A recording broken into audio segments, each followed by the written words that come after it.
UPSC ಆಕಾಂಕ್ಷಿಯೊಬ್ಬ ಸಾವನ್ನಪ್ಪಿದಂತಹ ಪ್ರಕರಣ ಅದು ಕೊಲೆಯ ಆತ್ಮಹತ್ಯೆಯ ಅನ್ನುವಂತಹ ಗೊಂದಲದ ಹಿನ್ನೆಲೆಯಲ್ಲಿ ಪೊಲೀಸರು ತನಿಖೆಗಿಳಿದಿದ್ರು. ಈಗ ಪ್ರಕರಣಕ್ಕೆ ಟ್ವಿಸ್ಟ್ ಸಿಕ್ಕಿದೆ.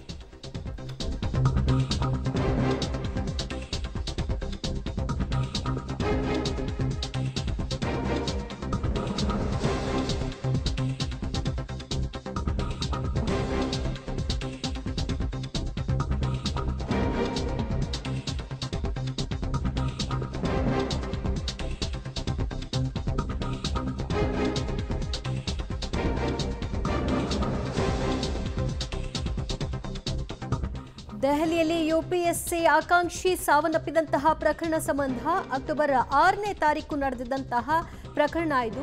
ಸದ್ಯ ದೆಹಲಿ ಪೊಲೀಸರು ಪ್ರಕರಣವನ್ನು ಭೇದಿಸಿದ್ದಾರೆ. ದೆಹಲಿಯ ತಿರುಮಾಪುರ ವ್ಯಾಪ್ತಿಯಲ್ಲಿ ನಡೆದಿದ್ದಂತಹ ಘಟನೆ ಇದು. ರಾಮ್ಕೇಶ್ ಮೀನಾ ಅನ್ನುವಂಥವರು ಸಾವನ್ನಪ್ಪಿದ್ರು. ಅವರ ಸಾವನ್ನ ಮೊದಲೇದಾಗಿ ಇದು ಆತ್ಮಹತ್ಯೆ ಅನ್ನುವ ರೀತಿಯಲ್ಲೇ ಬಿಂಬಿಸಲಾಗಿತ್ತು. ತಾನಿದ್ದ ಕೋಣೆಯಲ್ಲಿ ಬೆಂಕಿ ಆಹುತಿಯಾಗಿ ಯುವಕ ಸಾವನ್ನಪ್ಪಿದ್ದಾನೆ ಅಂತಲೇ ವರದಿಯಾಗಿತ್ತು. ಪೊಲೀಸರು ಅನುಮಾನಗೊಂಡು ಪ್ರಕರಣದ ತನಿಖೆಗಿಳಿದಾಗ ಪ್ರಕರಣದ ಇನ್ನೊಂದು ದಿಕ್ಕು ಕೂಡ ಹೊರಗೆ ಬರ್ತಾ ಇದೆ. ಪೊಲೀಸ್ ತನಿಖೆಯಲ್ಲಿ ಇದು ಕೊಲೆ ಅನ್ನುವಂತಹ ವಿಚಾರ ಬೆಳಕಿಗೆ ಬಂದಿದೆ. ಕೊಲೆಗೆ ಕಾರಣ ಏನು, ಯಾರಿದ್ರು ಈ ಕೊಲೆಗೆ ಕಾರಣಕರ್ತರು ಮತ್ತು ಇದರಲ್ಲಿ ಈತನ ಪಾತ್ರ ಏನಿತ್ತು ಅನ್ನೋದು ಕೂಡ ತನಿಖಾ ಹಂತದಿಂದ ಹೊರಗೆ ಬರ್ತಾ ಇದೆ. ಯುಪಿಎಸ್ಸಿ ಆಕಾಂಕ್ಷಿ ಸಾವನ್ನಪ್ಪಿದಂತಹ ಪ್ರಕರಣ ಭಾರಿ ಸದ್ದು ಮಾಡಿತ್ತು. ಇದು ಮನೆಯಲ್ಲಿ ಸ್ಫೋಟಗೊಂಡು ದುರಂತ ಸಂಭವಿಸಿದೆ ಅನ್ನುವಂತಹ ನ್ಯಾಚುರಲ್ ಡೆತ್ ರೀತಿ ಬಿಂಬಿಸಲಾಗಿತ್ತು. ದೆಹಲಿಯಲ್ಲಿ ಯುಪಿಎಸ್ಸಿ ಆಕಾಂಕ್ಷಿ ಸಾವು ಪ್ರಕರಣಕ್ಕೆ ಸಂಬಂಧಪಟ್ಟ ಹಾಗೆ ಆಳವಾದಂತಹ ತನಿಖೆಯನ್ನು ನಡೆಸಿದ್ದಾರೆ ದೆಹಲಿ ಪೊಲೀಸರು. ರಾಮ್ಕೇಶ್ ಸಾವನ್ನಪ್ಪಿರುವಂತಹ ರೀತಿಯನ್ನ ಗಮನಿಸಿದಾಗ ಅನುಮಾನ ಕೂಡ ವ್ಯಕ್ತವಾಗಿತ್ತು. ರಾಮ್ಕೇಶ್ ಬಳಿ ಅಮೃತಾಳ ಕೆಲ ಅಶ್ಲೀಲ ಫೋಟೋಗಳು ಇದ್ದದ್ವು ಅನ್ನೋ ಆರೋಪ ಕೂಡ ಕೇಳಿ ಬಂದಿದೆ. ವಿಡಿಯೋ ಡಿಲೀಟ್ ಮಾಡುವಂತ ಪದೇ ಪದೇ ಅಮೃತ ಎಂಬಾಕೆ ದುಂಬಾಲು ಬಿದ್ದಿದ್ಲು. ಅದನ್ನ ಡಿಲೀಟ್ ಮಾಡಲಿಕ್ಕೆ ರಾಮ್ಕೇಶ್ ವಿನಾಕಾರಣ ಒಪ್ಪಿರಲಿಲ್ಲ. ಒಪ್ಪದ ಹಿನ್ನೆಲೆಯಲ್ಲಿ ಆತನನ್ನ ಮುಗಿಸಬೇಕು ಅಂತ ಮನೆಗೆ ಬೆಂಕಿ ಇಟ್ಟು ಮನೆಯಲ್ಲಿ ಸಿಲಿಂಡರ್ ಸ್ಫೋಟವಾಗಿ ಆತ ಸಾವನ್ನಪ್ಪಿದ್ದಾನೆ ಅನ್ನೋ ರೀತಿಯಲ್ಲಿ ಬಿಂಬಿಸುವಂತಹ ಪ್ರಯತ್ನ ಆಗಿತ್ತು. ಪ್ರಕರಣವನ್ನು ಆಳವಾಗಿ ತನಿಖೆಗಿಳಿದಾಗ ಆತನ ಮೊಬೈಲ್ ಡೀಟೇಲ್ಸ್ಗಳನ್ನೆಲ್ಲ ಕಲೆ ಹಾಕಿದಾಗ ಆತನ ಮೊಬೈಲ್ನಲ್ಲಿ ಇದ್ದಂತಹ ವಿಡಿಯೋಗಳು ಈಕೆ ಹೇಳ್ತಾ ಇರುವಂತಹ ರೀತಿ ಏನಾದರೂ ಇದ್ವಾ ಇದೆಲ್ಲದರ ಬಗ್ಗೆಯೂ ಕೂಡ ತನಿಖೆ ನಡೆಸಲಾಗ್ತಾ ಇದೆ. ಸದ್ಯ ಆರೋಪಿತ ಸ್ಥಾನದಲ್ಲಿರುವಂತಹ ಮಹಿಳೆ ಈ ವಿಷಯವನ್ನು ಹೇಳ್ಕೊಂಡಿದ್ದಾಳೆ. ಮತ್ತಷ್ಟು ಮಾಹಿತಿ ಪಡೆಯೋಣ ನಮ್ಮ ಪ್ರತಿನಿಧಿ ಶಬ್ಬೀರಿಂದ. ಶಬ್ಬೀರ್, ಮೊದಲದಾಗಿ ಇದು ಆತ್ಮಹತ್ಯೆ ಅನ್ನೋ ರೀತಿಯಲ್ಲಿ ಕಾಣಿಸ್ತಿತ್ತು, ಬಟ್ ಪೊಲೀಸರಿಗೆ ಅನುಮಾನ ಬಂದದ್ದಾದ್ರೂ ಯಾಕೆ? ಈಗ ಆರೋಪಿತ ಸ್ಥಾನದಲ್ಲಿರ್ತಕ್ಕಂತಹ ಆಕೆಗೆ ಸಹಕಾರ ಕೊಟ್ಟವರು ಯಾರು? ದಿವ್ಯಾ ನೋಡಿ, ಅಕ್ಟೋಬರ್ 6ನೇ ತಾರೀಕು ರಾಮ್ಕೇಶ್ ಮೀನಾ ಅನ್ನುವಂತಹ UPSC ಆಕಾಂಕ್ಷಿಯಾಗಿದ್ದಂಥ ಒಬ್ಬ ವಿದ್ಯಾರ್ಥಿ ದೆಹಲಿಯಲ್ಲಿ ಸಾವನ್ನಪ್ಪಿರ್ತಾನೆ. ಆತನ ಮನೆಯಲ್ಲಿ ಸಿಲಿಂಡರ್ ಸ್ಫೋಟ ಆಗಿ ಈ ಒಂದು ಸಾವು ಸಂಭವಿಸಿರುತ್ತೆ. ಪ್ರಕರಣ ದಾಖಲಾದ ಬಳಿಕ ಈ ಒಂದು ಪ್ರಕರಣದ ವಿಚಾರಣೆಯನ್ನು ದೆಹಲಿ ಪೊಲೀಸರು ನಡೆಸ್ತಾ ಇರ್ತಾರೆ. ವಿಚಾರಣೆ ನಡೆಸಬೇಕಾದಂಥ ಸಂದರ್ಭದಲ್ಲಿ ಇದು ಆಕಸ್ಮಿಕ ಸಾವು ಅನ್ನೋದಕ್ಕಿಂತ ಇದು ಕೊಲೆಯಾಗಿರುವಂತಹ ಶಂಕೆ ಕೂಡ ಪೊಲೀಸರಿಗೆ ವ್ಯಕ್ತ ಆಗುತ್ತೆ.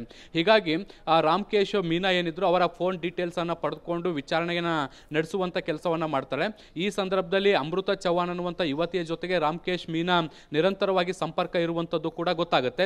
ಈ ಸಂದರ್ಭದಲ್ಲಿ ಆ ಅನುಮಾನಿತ ವಿದ್ಯಾರ್ಥಿನಿಯನ್ನ ಕರೆದು ವಿಚಾರಣೆ ನಡೆಸಿದಂಥ ಸಂದರ್ಭದಲ್ಲಿ ಇದು ಸಹಜವಾದಂಥ ಸಾವಲ್ಲ, ಇದು ಒಂದು ಕೊಲೆ ಅನ್ನುವಂಥದ್ದು ಕೂಡ ಈಗ ಗೊತ್ತಾಗಿರುವಂಥದ್ದು.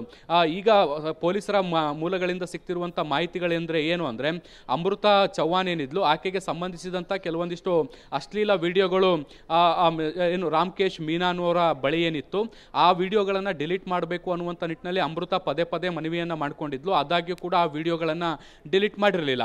ಸೊ ಹೀಗಾಗಿ ಆತನನ್ನು ಕೊಲೆ ಮಾಡಬೇಕು ಅನ್ನುವಂಥ ಸಂಚನ್ನು ಅಮೃತ ರೂಪಿಸಿರ್ತಾಳೆ.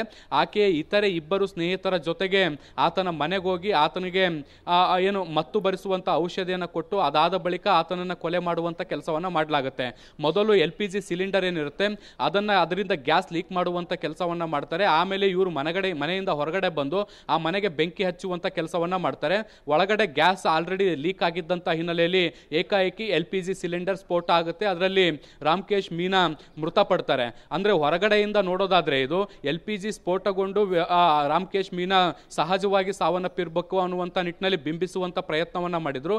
ಆದ್ರೆ ಪೊಲೀಸರು ಆಳವಾಗಿ ತನಿಖೆ ನಡೆಸಿದಂತ ಸಂದರ್ಭದಲ್ಲಿ ಅಮೃತ ಚವ್ಹಾಣ್ ಇದ್ದಾಳೆ, ಈಕೆ ಈ ಒಂದು ಕೊಲೆಯ ರೂವಾರಿ ಅನ್ನುವಂಥದ್ದು ಕೂಡ ಗೊತ್ತಾಗುತ್ತೆ. ಸೊ ಈಗ ಎಲ್ಲ ಆರೋಪಿಗಳನ್ನ ಬಂಧಿಸಿರುವಂತಹ ದೆಹಲಿ ಪೊಲೀಸರು ವಿಚಾರಣೆಯನ್ನು ಮುಂದುವರಿಸಿದ್ದಾರೆ. ಯಾವ ರೀತಿಯಾದಂಥ ಅಶ್ಲೀಲ ಫೋಟೋಗಳು ಅನ್ನುವಂಥದ್ದನ್ನು ಕೂಡ ಟ್ರೇಸ್ ಮಾಡುವಂಥ ಕೆಲಸವನ್ನು ಮಾಡ್ತಾ ಇದ್ದಾರೆ. ಯಾಕೆಂದರೆ ಈ ಘಟನೆ ನಡೆದಂಥ ಸಂದರ್ಭದಲ್ಲೇ ರಾಮ್ಕೇಶ್ ಮೀನಾನ ಮೊಬೈಲ್ ಕೂಡ ಸಂಪೂರ್ಣವಾಗಿ ಸುಟ್ಟು ಹೋಗಿರುವಂಥದ್ದು. ಬೇರೆ ಮೂಲಗಳಿಂದ ಈ ಫುಟೇಜ್ಗಳನ್ನು ರಿಟ್ರೇಟ್ ಮಾಡಲಿಕ್ಕೆ ಸಾಧ್ಯ ಇದೆಯಾ ಅನ್ನುವಂಥದ್ದನ್ನು ಕೂಡ ಪರಿಶೀಲನೆಯನ್ನು ಮಾಡ್ತಿದ್ದಾರೆ.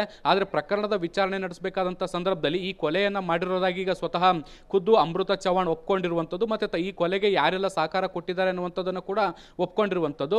ಆಕೆಯ ಹೇಳಿಕೆಯ ಮೇಲೆ ಈಗ ಎಲ್ಲ ಆರೋಪಿಗಳನ್ನು ಕೂಡ ದೆಹಲಿ ಪೊಲೀಸರು ಬಂಧಿಸಿದ್ದಾರೆ. ದಿವ್ಯಾ, ಆಕೆ ಎಲ್ಲಿ ಮೂಲದವರು ಮತ್ತು ಈ ಕೊಲೆಯಲ್ಲಿ ಭಾಗಿಯಾದವರು ಈ ರಾಕೇಶ್ ಮೀನಾನ ಸ್ನೇಹಿತರೇ ಇದ್ದಾರಾ, ಅವ್ರುಗಳೇ ಕೈ ಜೋಡಿಸಿದ್ದಾರಾ, ಅವ್ರುಗಳಿಗೂ ಗೊತ್ತಿತ್ತಂತ ಈ ವಿಷಯವಾಗಿ ಅವ್ರುಗಳ ಹೇಳಿಕೆಗಳೇನಾಗಿದೆ? ನೋಡಿ, ಇವರು ಮೂಲ ಯಾವುದು ಅನ್ನೋದ್ರ ಬಗ್ಗೆ ಇನ್ನೂ ಕೂಡ ಪೊಲೀಸರು ರಿವೀಲ್ ಮಾಡಿಲ್ಲ. ಆದರೆ ಇವರೆಲ್ಲರೂ ಕೂಡ UPSC ಆಸ್ಪಿರೆಂಟ್ಸ್ ಆಗಿದ್ರು. ಇವರೆಲ್ಲರೂ ಕೂಡ ಖಾಸಗಿ ಕೋಚಿಂಗ್ ಸೆಂಟರ್ ಒಂದರಲ್ಲಿ ಕೋಚಿಂಗನ್ನು ಪಡೆದುಕೊಳ್ತಾ ಇದ್ರು. ಈ ಒಂದು ರೀತಿಯಲ್ಲಿ ಪರಿಚಯವಾದಂತಹ ಸ್ನೇಹ ಪ್ರೀತಿಗೆ ಕೂಡ ತಿರುಗಿತ್ತು ಅನ್ನುವಂಥದ್ದು ಕೂಡ ಗೊತ್ತಾಗ್ತಾ ಇದೆ.